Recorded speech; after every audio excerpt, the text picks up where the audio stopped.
saya sebutin lah John Gimbal, Dedi, Talu, ya kan, Novhen, Mauniang, Iwan, gitu, siapa Taufik, gitu, dan semuanya lah, gitu ya, saya sebutin.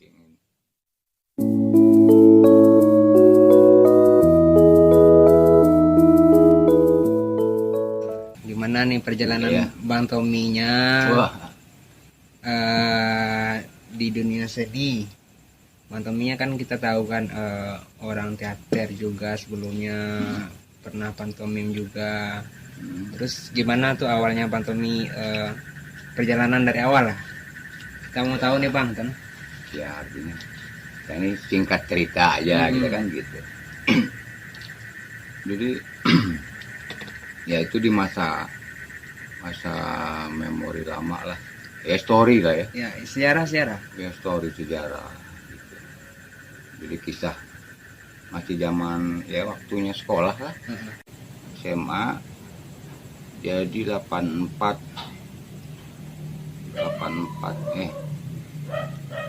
enggak, jadi masih nganggur juga setahun tuh.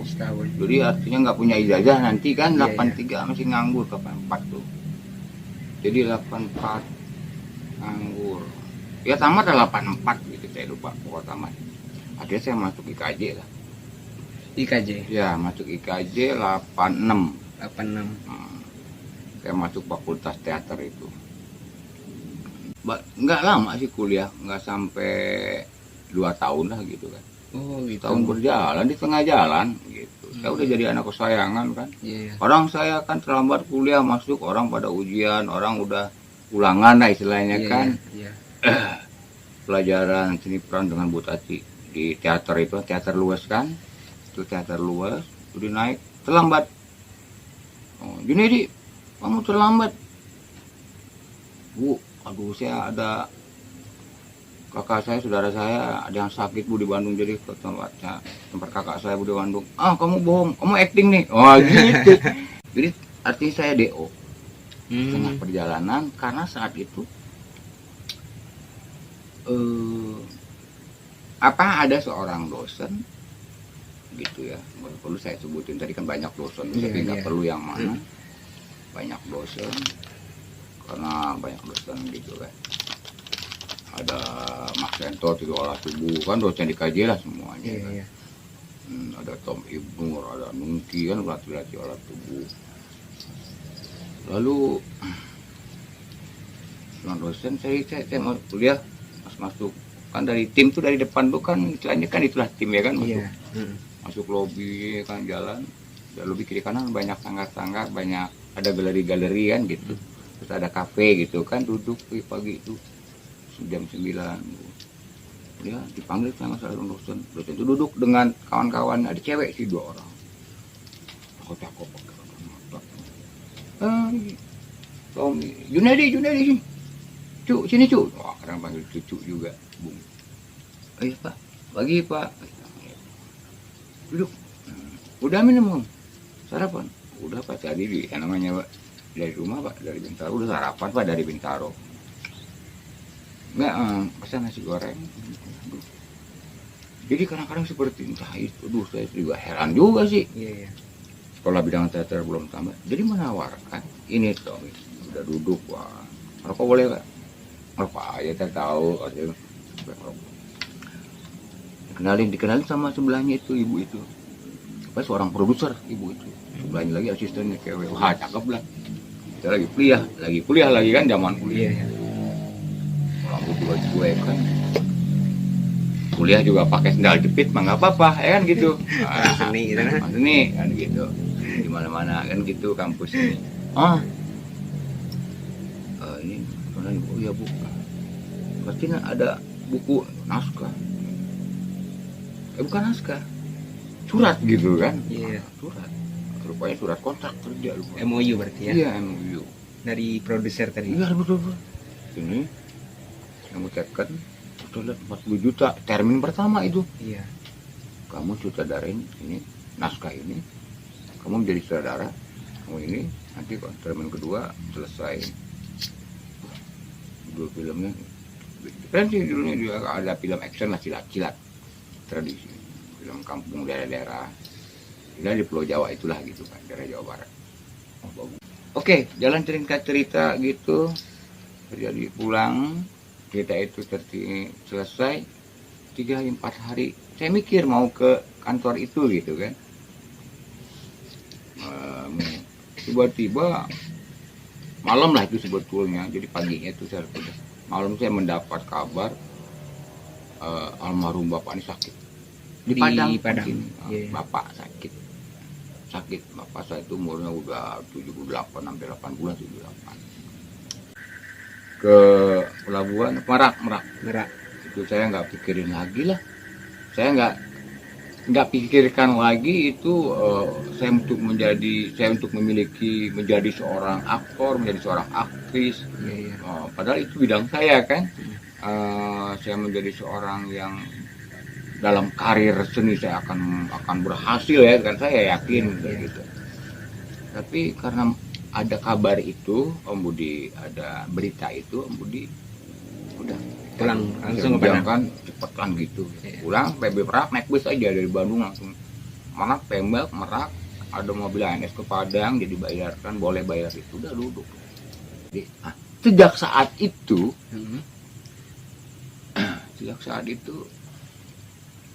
saya nggak ke Jakarta lagi, kuliah tinggal. Mau menyutradarai film dapat duit 40 juta, kalau sekarang udah berapa tuh? 400 juta kali ya. Baru saya nggak pikirkan uang. Jadi suara hati batin itu orang tua nggak bisa lepas. Itu yang kuat, saya nggak pikirin. Jadi cinta kasih orang tua itu sampai di sini. Makanya duit nggak ingat. Sampai pendidikan pun lupa. Penting orang tua dulu. Karena kita sebagai anak bungsu. Ya begitulah saya. Dan yang namanya disayangin kan anak bungsu kan. Anak bungsu. Jadi udah. Nama dia sampai beliau akhir setahun meninggal. Perjalanan awal menarik dari Taman Raya. Jadi begitu. Ke sempat kuliah di KJ. Terus kena DO juga. Ya.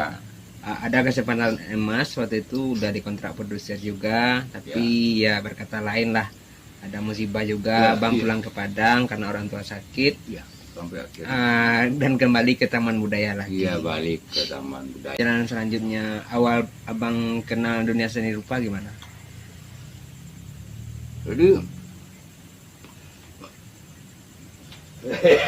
Jadi luar biasa itu ya, luar biasa. Karena memang saya dari SD itu sih udah hobinya sih ya menggambar lah, semua anak-anak sekolah kan, zaman-zaman sekolah pasti semua orang kan suka nyoret-nyoret gitu. Jadi kadang saya suka bikin gambar aja, bikin gambar mobil, gambar layangan, bikin gambar pemandangan gitu. Udah darah seni ya Pak? Iya, memang di buku tuh SD tuh gitu. Iya. SD, jadi ya nggak sih, sempat tadi kan kita ada tertinggal sedikit, kita flashback ke belakang sedikit. Ketika di Jakarta kan saya kan di teater, tapi main saya juga kadang kan ketemu orang-orang seni pelukis gitu. Saya main ke Ancol, ngilangin suntuk nih, main ke Ancol gitu. Ketemu seniman Ancol. Ya, ketemu seniman Ancol dan bahkan ketemu yang melukis si manis jembatan Ancol. Oh iya. Ya, sampai akhirnya saya disuruh ketemu, Tommy mau ketemu sama si manis jembatan Ancol. Itu di sanggarnya blok B27 kalau nggak salah.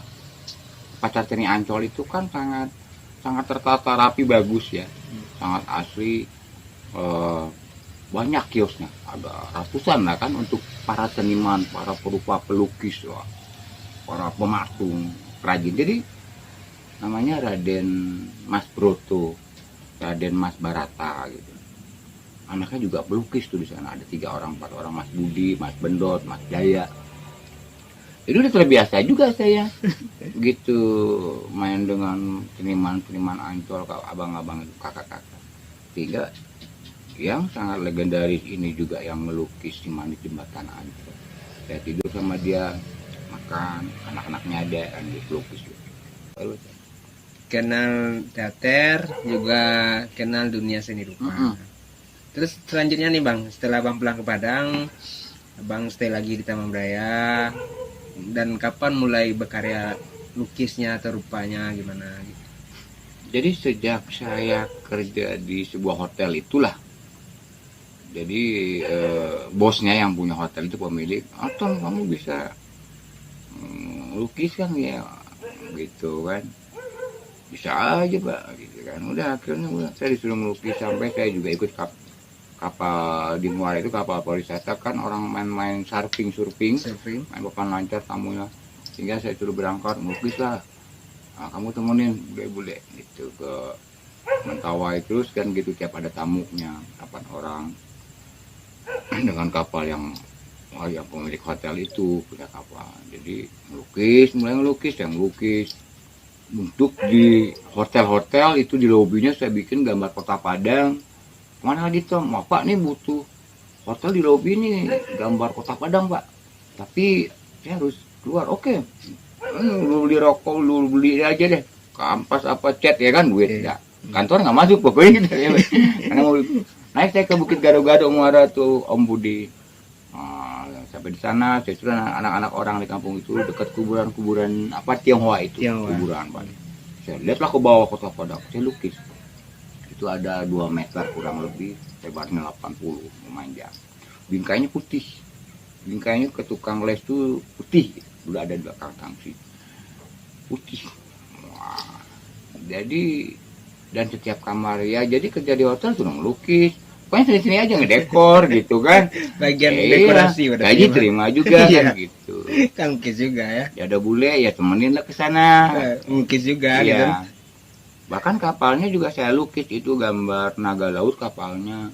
Lukis lah sehingga saya kenal orang-orang di daerah Muara itu, Kampung Batu ya kan, Tommy.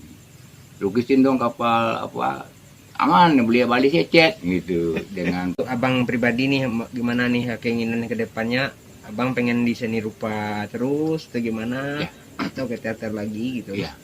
Jadi sebetulnya bagi seorang seniman apapun bidangnya itu tidak harus menutup kemungkinan tidak bisa gitu ya. Sebetulnya kan pada skillnya masing-masing ya. Artinya sudah skillnya masing-masing gitu kan. Sebagai seorang ahli seninya, tari, seni rupa, patung, atau musik, atau karawitan, rabab, apa, tidak menutup kemungkinan kalau menurut saya. Karena seniman itu kan pada dasarnya, hakikinya, kalau seorang seniman itu hakikinya, apalagi untuk mencari sejati itu, seorang seniman harus menemukan itu, dan itu tidak mudah, tidak gampang. Jadi tidak menutup kemungkinan kalau sudah seorang seniman yang sejati, artinya wawasannya luas dan jiwanya lapang dan gitu, berarti semua kreativitas seni bisa dia jalankan. Jadi kira-kira seperti itu Om Budi. Jadi bagi saya seni itu siapa saja ya kan, apapun alirannya kita harus bekerja sama dan tidak ada perbedaan gitu. Jadi karena seni itu tidak mungkin sendiri kan gitu. Terus sekarang nih kita hidup di tahun 2020. Ya. Kita hidup di tahun Mantap. 2020. Ya, bagus. Harapannya ke depan gimana nih Bang?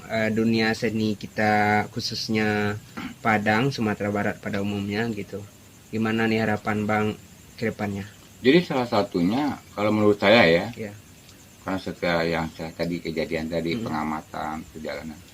Jadi saat ini 2020 ini ya Om Budi, dalam bidang seni, dunia seni untuk di Padang, para seniman dan seniwati, satu poin dulu adakan dialog bersama dari semua lini seni, dari semua lini seni, masanya masa apa, masa dulu yang senior mau yang baru tamat, baru yang mau brojol gitu kan, mau atau yang sama sekali di lini masanya yang di orang-orang pinggiran, orang-orang jalanan, orang-orang pinggiran yang tidak digubris, mereka tetap jalan.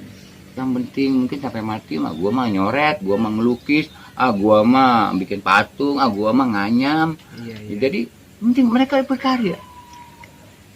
Jadi itu suatu tantangan justru bagi pelaku seni yang benar-benar profesional. Maka jangan ngomong soal profesional deh kalau belum ini gitu ya. Ya benar, gitu aja. Poin kedua, dalam bidang seni rupa. Saya akan bilangin aja dalam bidang apapun seninya. Seni rupa misalnya, harusnya dari dulu sudah ada sebuah suatu wadah, suatu lembaga lah, suatu yayasan lah, nggak usah lembaga terlalu besar. Ya di pusat itu lembaganya, karena sudah ke provinsi-provinsi itu menjadi cabang, menjadi itu bagiannya Yayasan Seni Rupa Indonesia, misalnya di Padang khususnya gitu. Sumatera Barat pada umumnya harus sudah ada Yayasan Seni Rupa Indonesia. Tapi ini aku potong langsung ya Bang ya. Ya, itu. Setauku udah ada Bang. Oke, kita katakan, kita sebut ada. Namun kan namanya kita ini manusia punya kuping, saya dengar kan begini, begitu gitu kan. Harusnya bukan Yayasan Seni Rupa, juga teater juga seperti itu, tari juga seperti itu, yang mungkin juga sudah ada gitu. Seni musik yang lain juga. Jadi karena saya bicara perupa, karena saya juga udah hobi ngelukis kan gitu. Iya. Jadi dan kita sama Budi juga sama-sama kita belajar, saling berbagi sama teman-teman yang lain ya kan. Saya sebutin lah John Gimbal, Dedi, Talu, ya kan, Novhen, Mauniang, Iwan gitu, siapa Taufik gitu, dan semuanya lah gitu ya saya sebutin. Jadi sangat harusnya dalam seni rupa kalau memang begitu sudah sejahtera.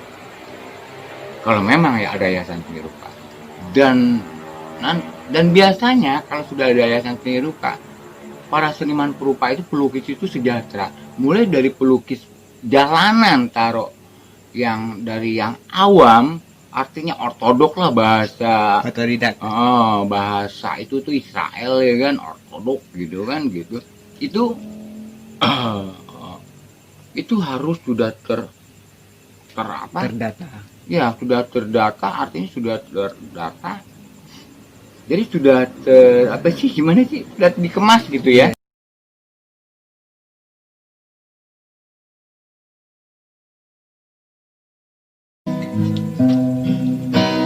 Dalam hati yang bimbang, dia berdoa,